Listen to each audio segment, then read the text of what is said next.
বললি তো কেননা নাম ছাড়া কলিযুগের জীবের গতি নাই, গতি নাই, গতি নাই। সেই গৌরের একটা ভাবে গতি দিয়েছে কেমন? কে যাবি রে ভাই ভব সিন্ধু পানে, ভব সিন্ধু পানে, ধন্য কলিযুগ ধন্য শ্রী চৈতন্য অবতারে, চৈতন্য অবতারে।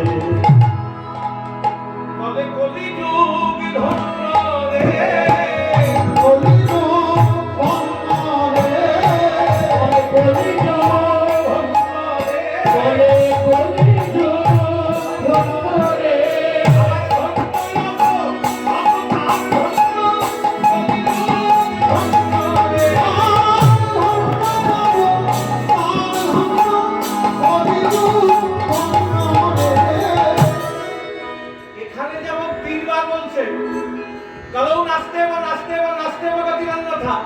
তেমনি পদকর্তার এখানে দুই ধন্য দিচ্ছেন, ধন্য কলিযুগ ধন্য। ওইখানে যেমন বললাম যে একবার বললেই তো হয়ে যেত, তিনবার কেন বললেন? কারণটা বললাম। এইখানে দুই ধন্য দিচ্ছেন, এর কারণ কি? একবারই তো লিখে দিয়ে হতো ধন্য কলি, ধন্য কলিযুগ ধন্য, দুবার লিখছেন পদকর্তা। দুবারের দুটি অর্থ আছে। এক ধর্ম নিচ্ছেন কলিযুগের অবতারকে, কলির অবতারকে।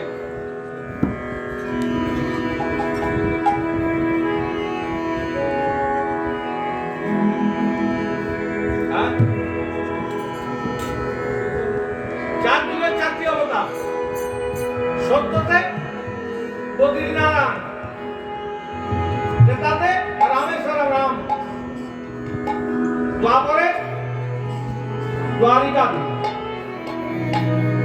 আর কলি জগন্নাথ মহাপ্রভু। জয় রাম। কলি চার যুগে মনে আছে, ভুলে নি, আমি এর আগেও বলে গেছি। জয় রাম। চার যুগে চারটি অবতার, তার ধন্য এক কলিযুগের অবতারের জন্য দিচ্ছে, আরেক ধন্য দিচ্ছেন কি কলিযুগের পারে যাওয়ার উপায়ের জন্য। এত সহজ উপায় কোন যুগে ছিল?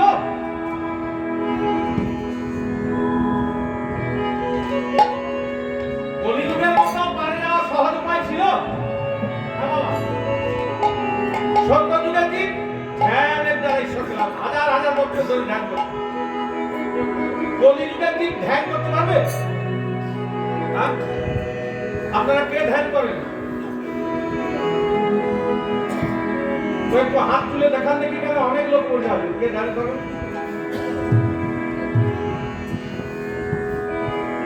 তোমার শ্রী গুরুদেব যখন দীক্ষা দেন বলে একটু ধ্যান করে, একটু নির্বাসন করো, বলে না? আমরা চেষ্টা যে করি না, এখন লজ্জায় হাত তুলছে না, সবাই করে। ওই স্নান টান করে ঠাকুরের কাছে একদম টান টান হয়ে বসে না, ওই ধ্যান। যেখানে এরকম বসতে যাবে তখনই সংসারের যত জ্বালাগুলো আপনাকে আদর করতে আরম্ভ করবে, যত চিন্তা এসে ঘিরে ধরবে। মহাপ্রভু দেবে ধ্যান করতে পারবে না, চিত্ত চঞ্চল। ত্রেতায়ার জগতে মাখাই যজ্ঞ, ত্রেতার যুগে যুগেরা যজ্ঞের দ্বারা ঈশ্বরকে লাভ করতো। কলিযুগে জীব যজ্ঞ করতে পারবে না। আপনাদের আশেপাশে যজ্ঞ হয়? হয়।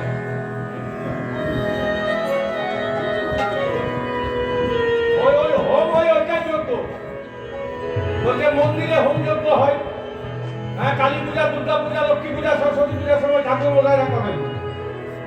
হ্যাঁ, ওম স্বাহায় নমঃ, ওম স্বাহায় নমঃ, ওম ভূতভস্য স্বাহায় নমঃ, ওম স্বাহায় নমঃ, ওম স্বাহায় নমঃ, ওম স্বাহায় নমঃ, স্বাহায় নমঃ, ওম স্বাহায় নমঃ, ওম ভূতভস্য স্বাহা।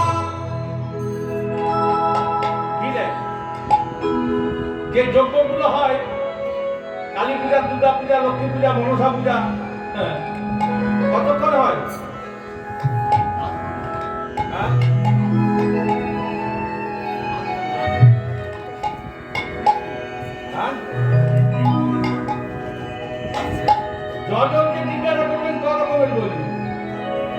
ঘন্টা 40 মিনিট, 1 ঘন্টা, 2 ঘন্টা, 3 ঘন্টা।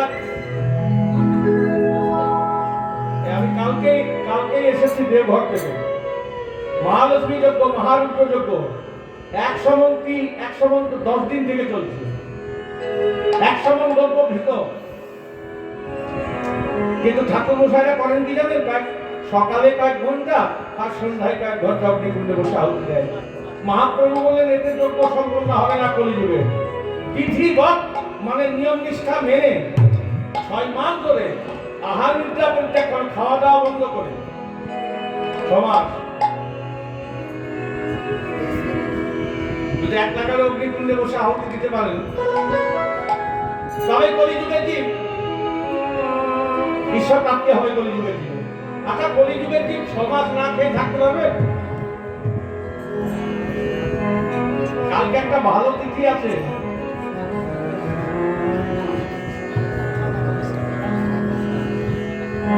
একাদশী, সব থেকে বড় ব্রত। আমি যদি বলি কালকে একাদশী করো, সর্বব্রতের ফল পাবে, তা আমাকে বলবে হ্যাঁ বাবা করবো, তুমি যখন কীর্তনে বাবা বলছো তখন করবো। কিছুক্ষণ পর আমাকে ঘুরিয়ে জিজ্ঞাসা করবে কি খাবো বাবা, মানে কোনটা খেতে বাবার কথা বাবা বললো। অন্নগত প্রাণ মহাপ্রভু 539 বছর আগেই জানতেন যে কলিযুগের জীব অন্নগত প্রাণ স্বল্প যোগ্য করতে পারবে না। সত্য গেল কোথা গেল এলোকে দ্বাপর যুগ। দ্বাপরে পরিচর্যায় মানে সেবা। দ্বাপর যুগে জীবেরা সেবার দ্বারা ঈশ্বরকে লাভ করত। কলিযুগে জীব সেবা দিতে পারবে? আমি বললাম কীর্তন করে আমি সেবা করি, গোবিন্দের সেবা দেওয়ার চাকরিখানি বাবা।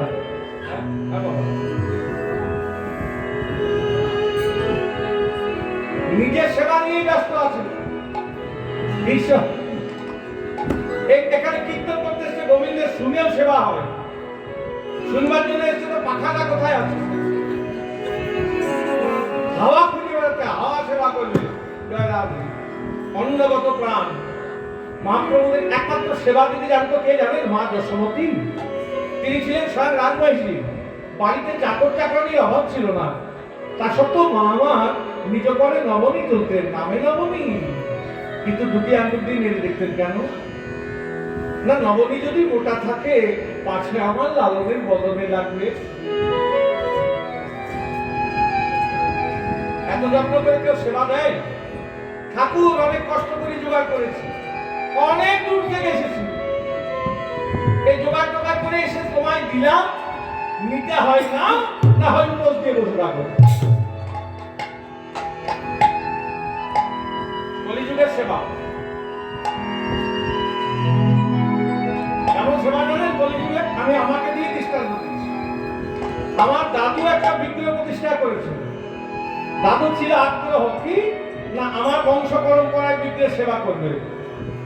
দাদুর সময় হলো আগ্রহ, বাবার সময় যখন এলো তখন হলো বিগ্রহ কি আমার বাবা করেছে আমাকে করতে হবে। এবার এই নাতির সময় যখন এলো তখন আর আগ্রহ রইল না, বিগ্রহ রইল না, তখন হয়ে গেল দলগ্রহ।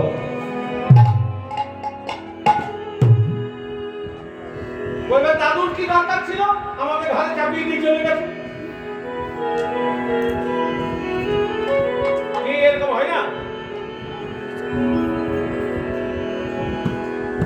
এখানে আকুর ভিজেছিল, আকুর এখানে এখন সেবা করার লোক আছে?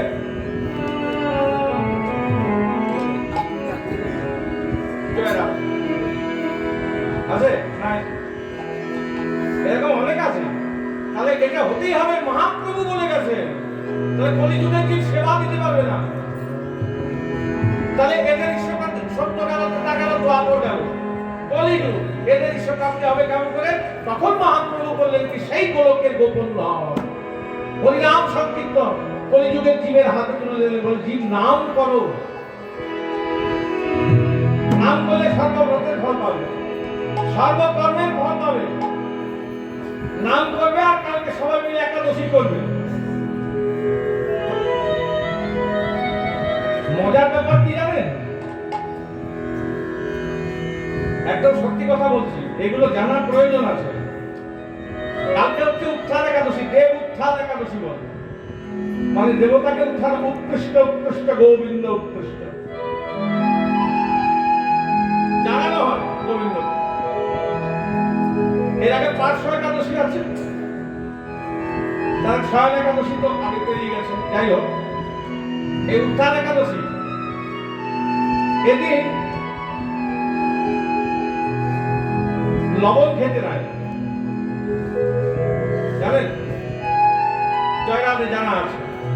আর একাদশী ব্রতটা এটা যদি করেন না, আপনার কোনো ব্রত করার দরকারে সর্বব্রতের ফল পাবেন। যার জন্য আমি একটা মজার ব্যাপার যেটা বলছিলাম, যে সদবাদেরকে নাকি একাদশী করতে নাই।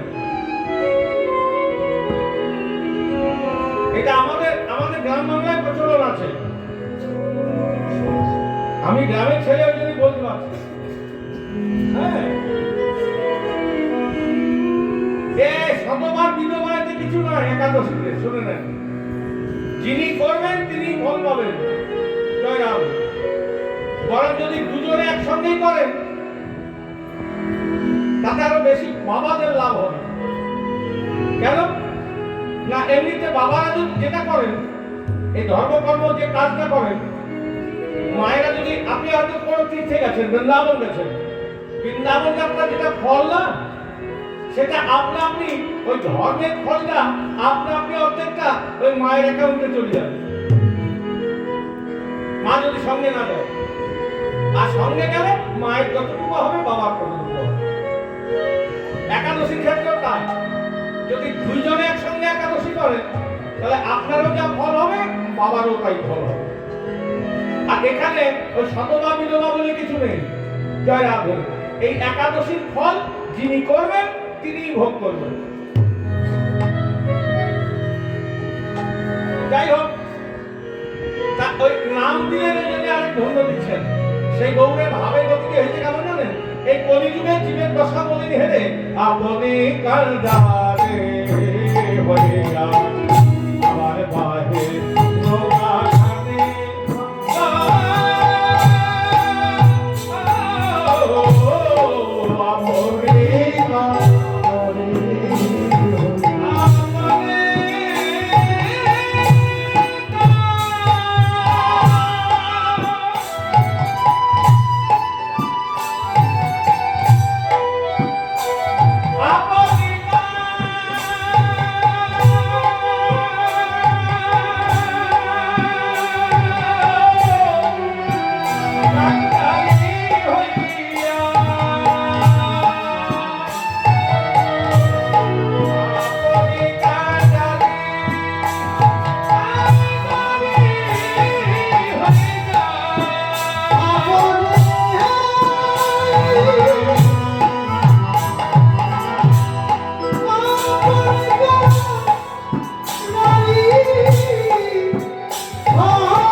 কান্ডারি মানে জানেন?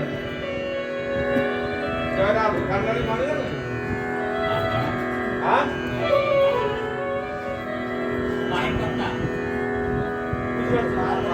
পার করার লোক। হ্যাঁ, মল্লার যিনি পারাপার করেন। আজকে কে কান্ডারি হয়েছে? শিবরাঙ্গ নিজে কান্ডারি হয়েছে, শিবরাঙ্গ নিজে কান্ডারি হয়েছে। আমার শিবরাঙ্গ কান্ডারি হয়েছে, আমার শিবরাঙ্গ কান্ডারি হয়েছে। মহাপ্রভু নিজে কান্ডারি হয়েছেন কেন? কলিযুগের জীবকে পার করার জন্য। কান্ডারিরা যে নৌকা কি ভাই, সেটা কিসের? জগতের যে কান্ডারি তারা নৌকা ভাই তো কিসের কিসের কিসের নৌকাটা কিসের?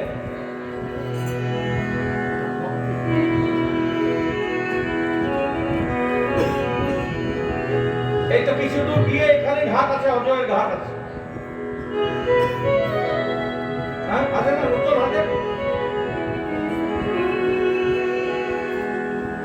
ওটা লোচন দাস সেতু না? যাই হোক, ওইখানে এখানে পারাপার হয় তো। নৌকাতে যদি পারাপার হয় তাহলে দেখতে পাবেন নৌকাটা কিসের হয়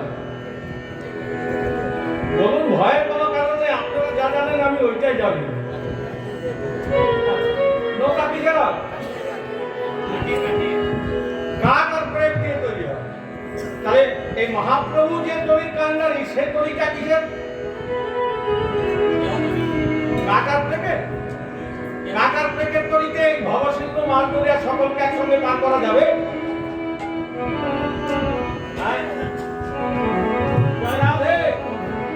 কাটার প্রেমের তৈরিতে এই ভবসিন্ধু মাছ ধরে সবাইকে একসঙ্গে পার করা যাবে? তাহলে গৌরহরি যে তৈরিটা এনেছে তাতে সবাইকে একসঙ্গেই পার করে দেওয়া হবে। তৈরিটা কিসে জানেন? হরি হরি নামে নৌকা খাবে, হরি নামে নৌকা আজ হরি নামে নৌকা খাবে, হরি নামে নৌকা খাবে।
এই হরিনামের যদি নৌকা হয় আর ভবসিন্ধু যদি পার হতে হয় আর কান্ডারি যদি না থাকে পেরোতে পারবেন কি? খুব লক্ষ্যের বিষয়। যদি নৌকাটা হরি নামের হয়, নামের নৌকা হয়, নামের নৌকা না হলে তো ভবসিন্ধু মার করিয়া পার হওয়া যাবে না। যাবে যাবে না, ইয়ারলোকের নৌকা থেকে বেরোনো যাবে। আর কৈতরী নাবিক যদি না থাকে, মানে সদ্গুরুর আশ্রয় করে আপনাকে নাম করতে হবে, তবে গৌরহরি পার করলেও পার করে দিতে পারে, যদি দয়া হয়, যদি কৃপা হয়। হ্যাঁ, সদ্গুরুর আশ্রয় করতে হবে। গুরু আশ্রয় না করলে কোনো লাভই নেই। তবে যে কেউ যেন আমার কানটাতে না ফু দিয়ে দেয়, ওটা একটু লক্ষ্য করতে হবে। গুরুকে যাচাই করে নিতে হবে।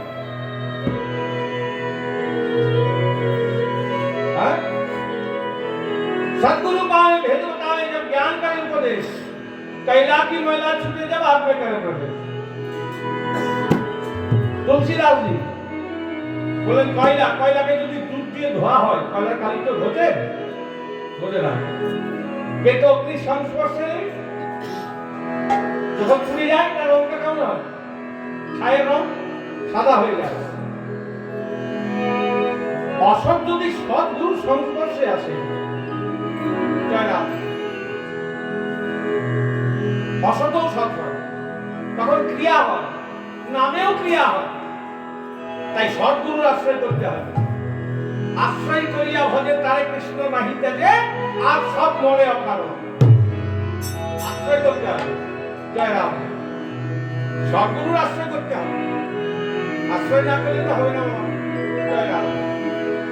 তাই আজকে হরিনামের নৌকাখানি শ্রীগুরু কান্ডারি।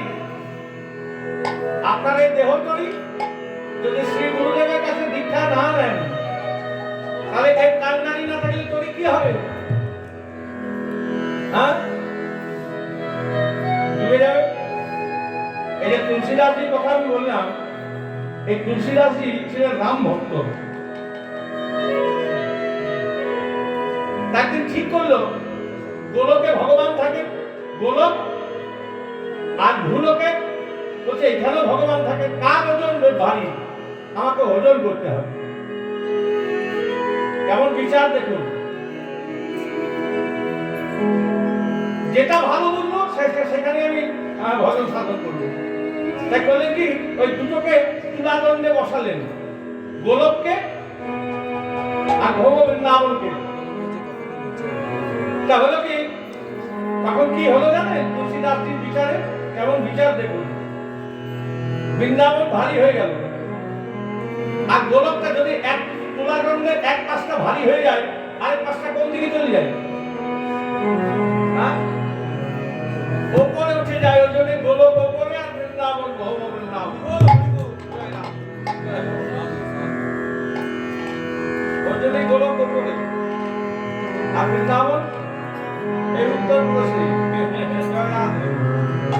যাই হোক, তা সেই নামের যদি ডুবে যাবে যদি কান্ডারি সদ্গুরু আশ্রয় না করে। হরি নামের নৌকা খানে শ্রীগুরু কান্ডারি, শ্রীগুরু কান্ডারি। ওই যে নাবিক যে কেরওয়ালটা ভাই, কেরওয়াল কি সংকীর্তন কেরওয়াল বাহু কোঠারি, বাহু কোঠারি। আচ্ছা, তরিতে চাপেন কাম করি এরকম করে নৌকায় চাপতে তো হবে। চাপেন কাম করে যেমন করেই চাপুন না কেন, হ্যাঁ, ওই গড়াগড়ি দিতে দিতে দিতে দিতে যদি চাপে, যেমন করে চাপেন না কেন, এই নামের তরিতে কোন রকমে যদি একবার চাপতে পারেন, একবার চাপলে হলো রে।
কোনটাকে বলে জানেন? নামের বাতাস। জয় রাম। নামের দায়িকা শক্তি আছে। দায়িকা শক্তি মানে জ্বালিয়ে দেয়, যত পাপ তাপ আছে না ভেতর সব জ্বালিয়ে দেয়। বলছে বাবা হ্যাঁ দায়িকা শক্তি আছে, যত জ্বালা নাম করলেই যত জ্বালা, দায়িকা শক্তি আছে। এই জ্বালিয়ে পুড়িয়ে গোবিন্দ নিজের মতন করে নেয়। এই নামের এমন গুণ। নামের বাতাস কোনটাকে বলে? যদি কারো বাসনা হয়। এই তো কীর্তন শুনতে বসবেন, এখন এইটার রেস্টটা এখন থাকবে বেশ কিছুদিন। ওই যে রেস্টটা থাকে না, তখনই মনে আমিও নাম করব,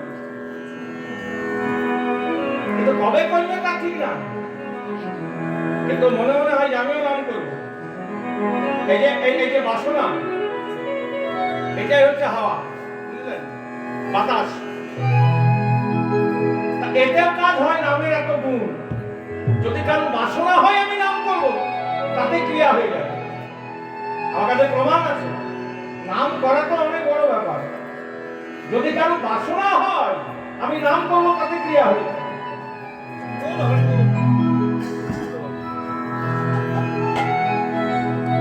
কেমন?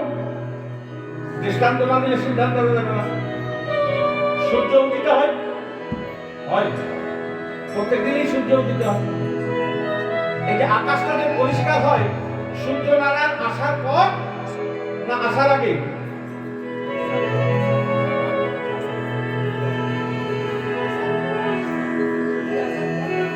আকাশটা পরিষ্কার যে হয় সূর্য আসার পর।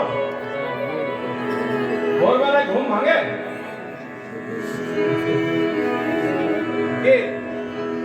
আকাশটা যে পরিষ্কার হয় তা সূর্যনারায়ণ আসার পর না আসার আগে? আসার আগে। তা যেমন সূর্য উদিত হওয়ার পূর্বেই ওই আকাশটা পরিষ্কার হয়ে যায়, তেমনি যদি কারোর নাম করার বাসনা হয় না, ওই বাসনা হলে হৃদয়ের যে পাপ তাপ গুলো আছে না, নোংরা গুলো আছে, পরিষ্কার হয়ে যাবে। নামের এত শক্তি।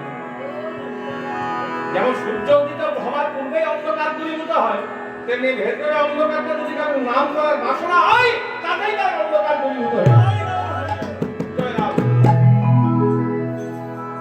জীব সব পার হইল হরি নামের বাতাস, হরি নামের বাতাস হরি আর হইল গোট আমরা